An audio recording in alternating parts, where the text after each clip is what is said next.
తాకట్టులో ఉన్న బంగారానికి తక్షణ విముక్తి. ఈ రోజు మార్కెట్ రేట్ క్యాష్ మీ చేతిలో. శివ గోల్డ్ కంపెనీ, మీ నమ్మకానికి మా హామీ.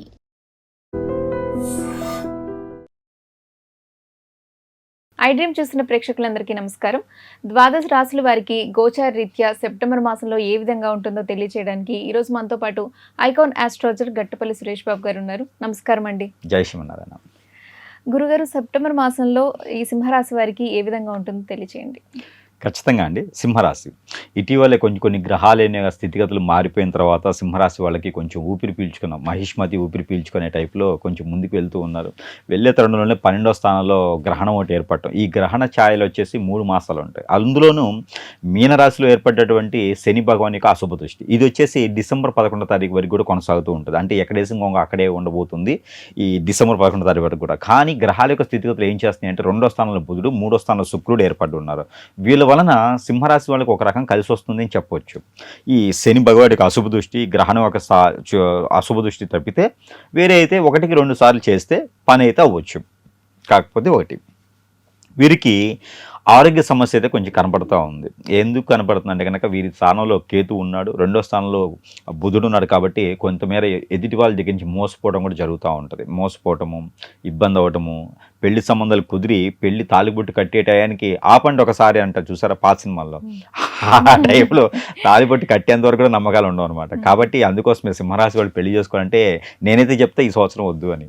అలాంటి ఆడపట్టుకుని తట్టుకోలేం కదా, అందుకని వద్దు అని చెప్తాను అనమాట.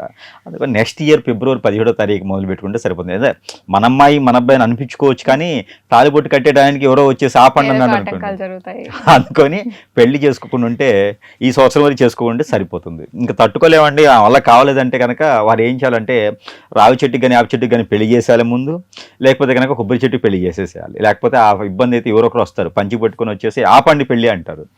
అది వద్దు, ఐరన్ లెగ్ శాస్త్రం వస్తారు. లేకపోతే అందుకని ఈ 2 పరిహారాలు చేసుకోవాలి. ఆగలేని వారు, ఇంకా తప్పదు అనుకునేవారు, వయసు అయిపోతుంది అనుకునేవారు, లేకంటే నెక్స్ట్ ఇయర్ ఫిబ్రవరి 17 వరకు ఖచ్చితంగా ఉండాలి. ఇంకో రెండోది ఏంటంటే విదేశీయానం. విదేశాన్ని వెళ్ళినట్టే ఉంటారు కానీ వెళ్ళరు. ఇంక రేపు వెళ్తున్నాను బ్యాగ్లో అంతా బట్ట సర్దుకుంటారు కానీ వెళ్ళలేరు. లేదంటే ఆటంకాలు ఎదురవుతూ ఉంటాయి అన్నమాట. ఎందుకంటే గ్రహాన్ని యొక్క స్థితిగతులు అలా ఉంటాయి. ఇక వీరికి రవి దశ కానీ బుధ దశ కానీ నడిచిందనుకోండి, కొంతమేర పర్వాలేదు అనుకోవచ్చు. కొట్లాట్లు అవుతాయి, గొడవలు అవుతాయి, కానీ పని అవుతుంది చివరికి. వెళ్ళేటప్పుడు బండి మీద వెళ్తూ ఉంటాము, బండికి పంచర్ పడిద్ది, లిఫ్ట్ అడుగుతాము, వాడు ఎక్కడ పోయి గుద్దుతాడు. మళ్ళీ ఆటో ఎక్కుతాము, వాడు ఆపి వెళ్తూ ఉంటాడు. బస్సు ఎక్కుతాము, అది బండి ఎక్కడ ఆగిపోద్ది, కానీ వెళ్తారు చివరికి. పొద్దున్న 9 అనుకుంటే నైట్ 9 కింద వెళ్తారు, ఆ స్థానానికి వెళ్తారు, చిన్నగా పని అవుతుంది అనమాట. అలాంటివి ఉన్న పరిస్థితులు ఏమైందంటే మంచి శుభకార్యాలు కానీ శుభ సంబంధించినవి కానీ చేసుకోకపోవడం మంచిది. ఏదైనా శుభకార్యాలు పాల్గొన్న మాట పడతారు కానీ పని అవుతుంది, డబ్బులు వస్తాయి కానీ మాట పడాల్సి వస్తుంది కదా. అందుకని నెమ్మదిగా ఉండాలి. ఏదైతే అనుకుంటారో అది వీళ్ళు ఏంటంటే ఖచ్చితంగా ఒక పని 4 సార్లు కాదు 10 సార్లు చేస్తేనే అవుతుంది. విరక్తి విసుకొస్తేనే ఆ పని అవుతుంది. కాబట్టి కొంచెం జాగ్రత్తగా ఉంటే బాగుంటుంది సెప్టెంబర్ మాసంలో ఈ యొక్క సింహరాశి వాళ్ళకి. మరొకటి ఏంటంటే కనుక సినీ రంగం, రాజకీయ రంగంలో ఉన్న వారికి అయితే కొంతమేర వీళ్ళకి పదవులు అయితే చేకూరుతాయి. కాబట్టి అదొక్కటైతే కొంచెం బాగుంటుంది అనిపిస్తుంది. కొత్త అవకాశాలు వస్తే బ్యాంకింగ్ రంగాల్లో ఉన్న వారికి అయితే కొంతమేర బాగుంది అనిపిస్తుంది.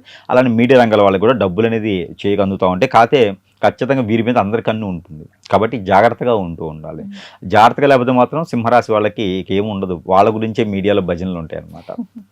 మరి సింహరాశి వారికి ఇంకా మంచి ఫలితాలు కలగడం కోసం ఎటువంటి పరిహారాలు చేస్తారు? ఖచ్చితంగా అండి. వీరికి రాతి గణపతి వినాయకుడు, ఎట్లా భాద్రపద మాసం వస్తుంది, సెప్టెంబర్ మాసం అంటే భాద్రపద మాసం వినాయక చవితి ప్రత్యేకంగా అందరూ కూడా కోలాహలంగా చేసుకునేటువంటి పండగ ఉంది అంటే కనుక అది ఖచ్చితంగా ఈ వినాయక చవితి అని చెప్పొచ్చు. దీపావళి ఒకటి, వినాయక చవితి కుల మతాలకు వ్యతిరేకంగా చేసుకుంటుంటారు అన్నమాట. కాబట్టి మన భారతదేశంలో వినాయక చవితి చాలా గొప్పగా జరుపుకుంటారు. అందులో సింహరాశి వాళ్ళు వినాయక చవితి అంటే వాళ్ళకి ఇంకా ప్రాసిద్ధి అనమాట.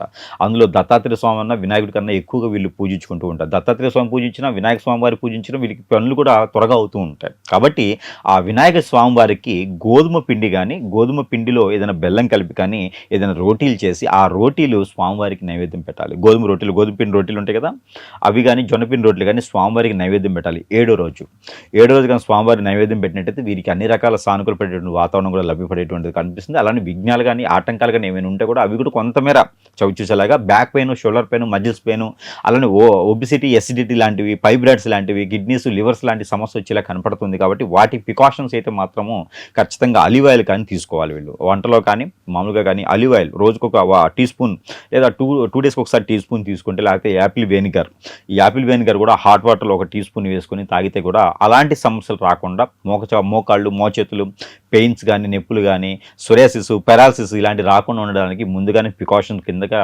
వాళ్ళు యాపిల్ వెనిగర్ కానీ ఇవి తీసుకుంటూ ఉంటే కనుక కొంచెం మేర ఇబ్బంది లేకుండా ఉంటుంది. యాపిల్ వెనిగర్ వచ్చేసి కుజుడికి సంబంధించింది కాబట్టి ఆ ప్రయోజనం లేకుండా ఉంటుంది. ధన్యవాదాలు గురుగారు.